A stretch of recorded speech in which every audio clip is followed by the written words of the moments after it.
Welcome to this short video from Scholar Leaders about how to manage academic sources. I hope this video will be useful for you as you think about how to put academic or secondary sources together in your writing. When you're writing an academic piece, whether that's a dissertation chapter, a conference paper, or an article, engaging with sources is about more than just collecting and writing out quotes. It's about finding the best sources to build your own argument, your own original contribution to knowledge. All of your sources should serve your argument. I've noticed that one pitfall that academic writers often encounter is the tendency simply to restate, summarize, or repeat others' ideas.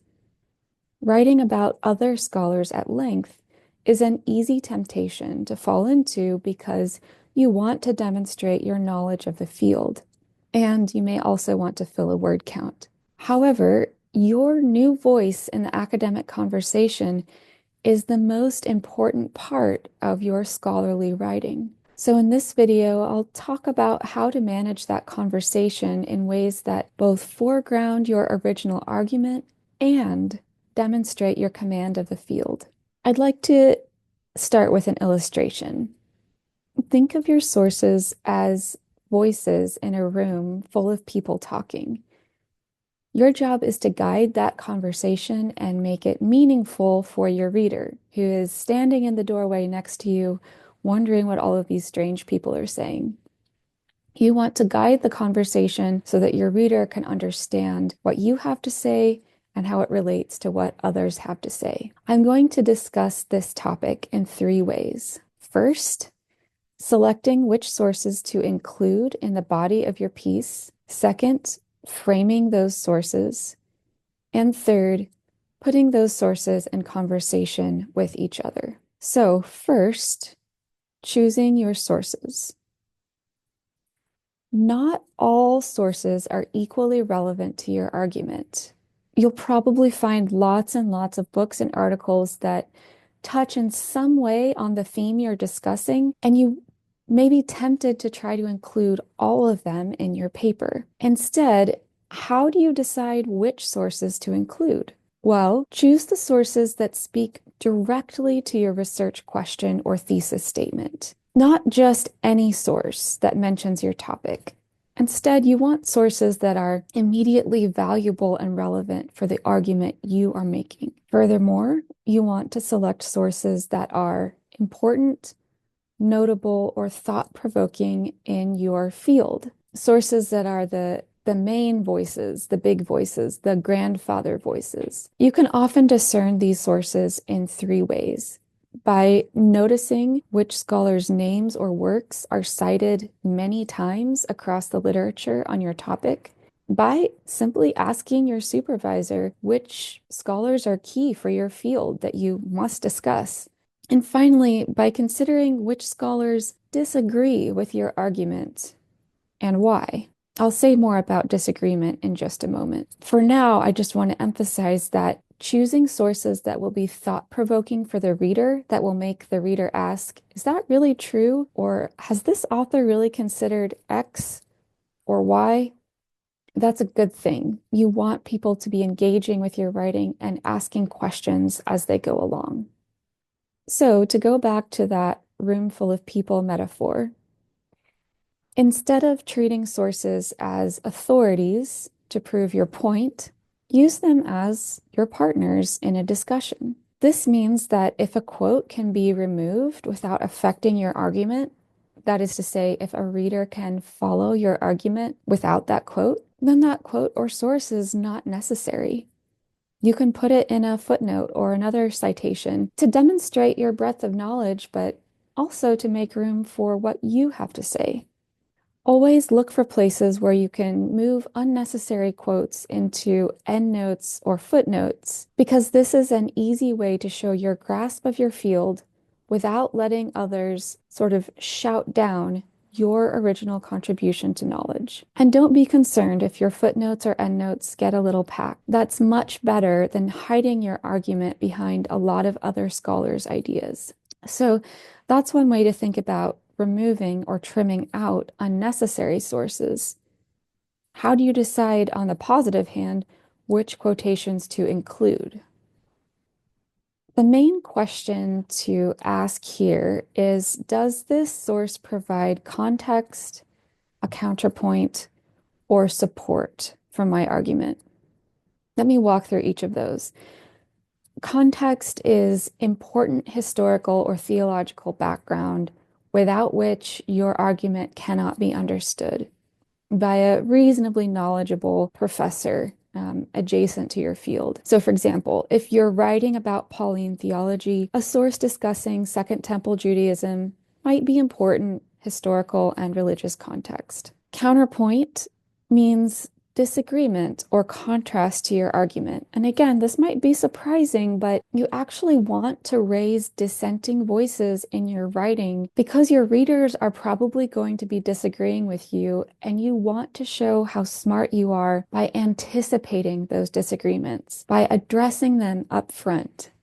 Raise the disagreements, raise the contrasts right away in your own writing, and then show how your argument can shift or respond to those disagreements. So with a disagreeing source, you really want to demonstrate why the difference with your argument is important. Why does it matter that you are disagreeing with this particular source? So, for example, if you argue that Luther's doctrine of justification emphasizes faith alone, then citing the Council of Trent's counter-Reformation position on justification by faith and works might allow you to highlight some part of the significance of your argument about justification and its historical implications. Again, you want to give a sense of conversation, and the most interesting conversations are the ones in which people are respectfully and constructively disagreeing. Finally, support.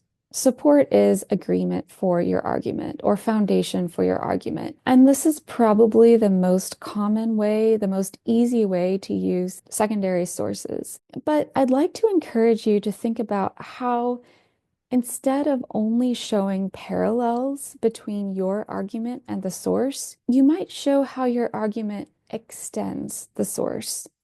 So instead of just saying, this scholar agrees with me, or this scholar says X, and I think they're basically right, try to demonstrate how your argument makes something new out of what the scholar has to say. So, for example, if you argue that early church fathers emphasized communal worship, citing Augustine's writings on the role of the church community can provide support for your argument. But then you might extend this by analyzing how communal worship practices evolved in different cultural or historical contexts. For example, your own context. How does your own context, perhaps Nigeria or northeastern India or Guatemala, push back against or show a reworking of Augustine's ideas? Now I'm going to move on to how to frame quotes or ideas that you summarize from other scholars. First of all, I want to start with a caution. Often in initial drafts of academic writing, I see the problem of quote dropping.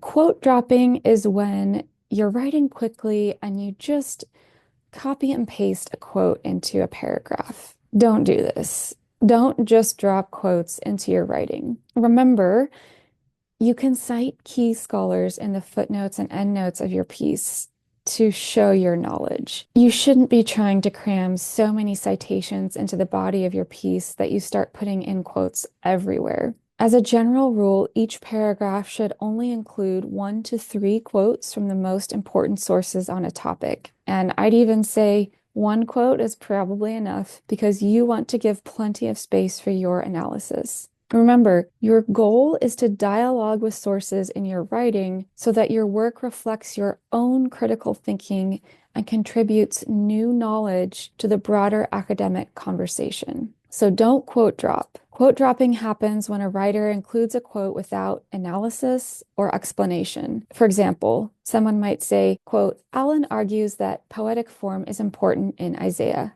Imagery is a key part of Isaiah writing, end quote.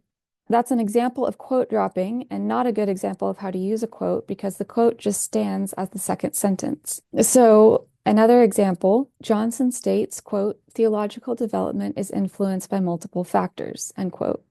Similarly, Davis argues, quote, over time, scriptural interpretation shapes perspectives, end quote. Although each of those quotes has a phrase that leads up to it, Johnson states, similarly, Davis argues, the quotes aren't explained or analyzed. They just put down next to each other.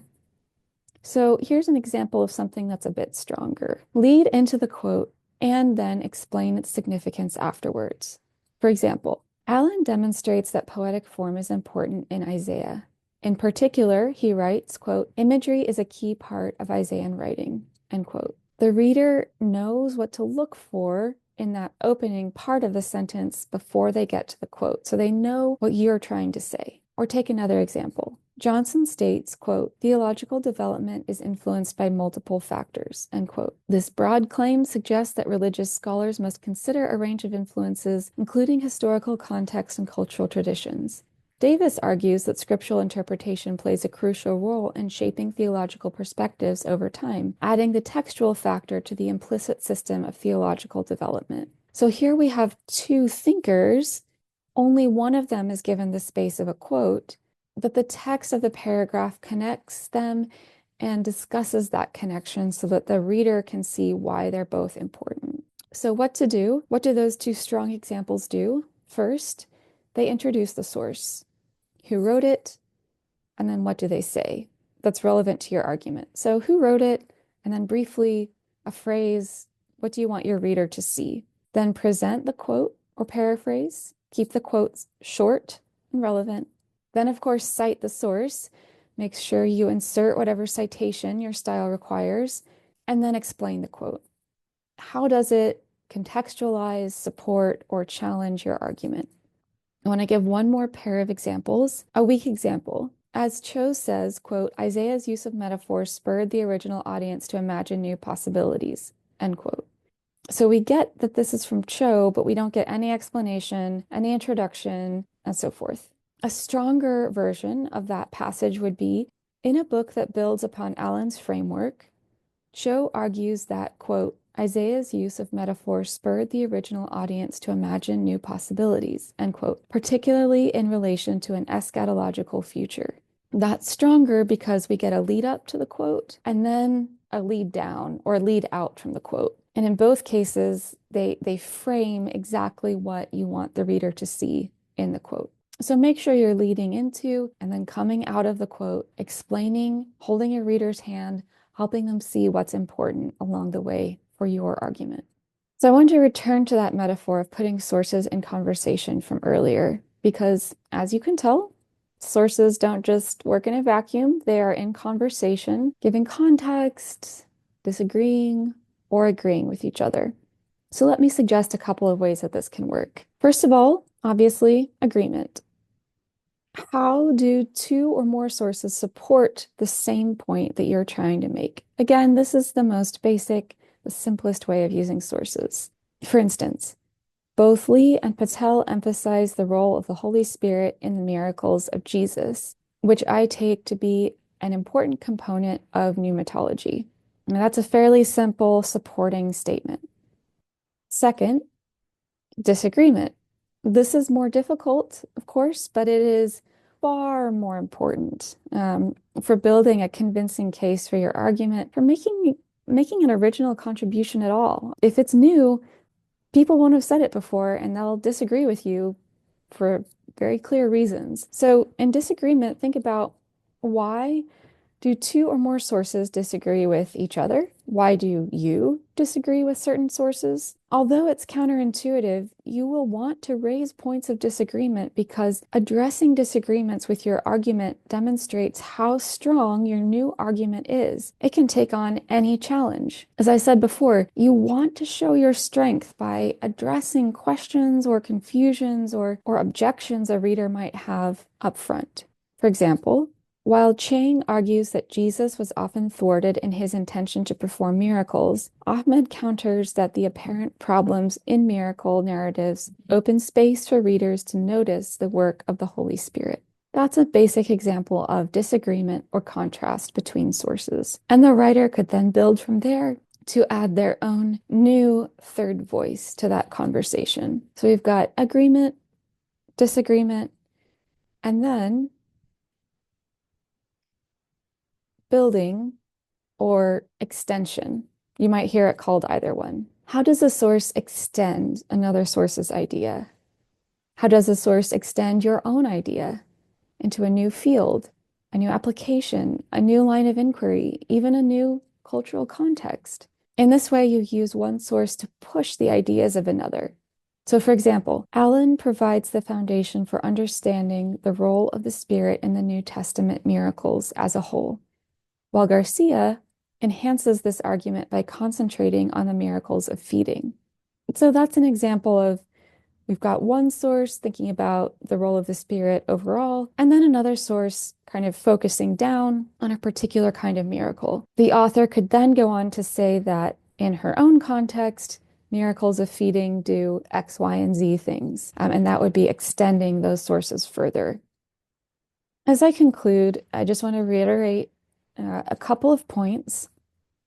First of all, carefully choosing relevant sources, framing them correctly, and putting them in conversation with each other will strengthen your argument. The more thoughtfully you engage with sources, the more original and persuasive your writing will become. And I want to emphasize again, the more thoughtfully, not the more sources you engage with, but the more thoughtfully you engage with a few of the most important sources. Remember, your voice is central. Use sources to support, revise, extend, contrast with, contextualize your argument, not to replace your argument.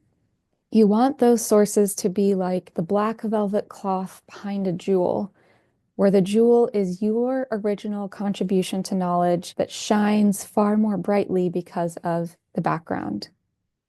Thanks for listening and watching, and I hope that this material is important and helpful for you in your own writing.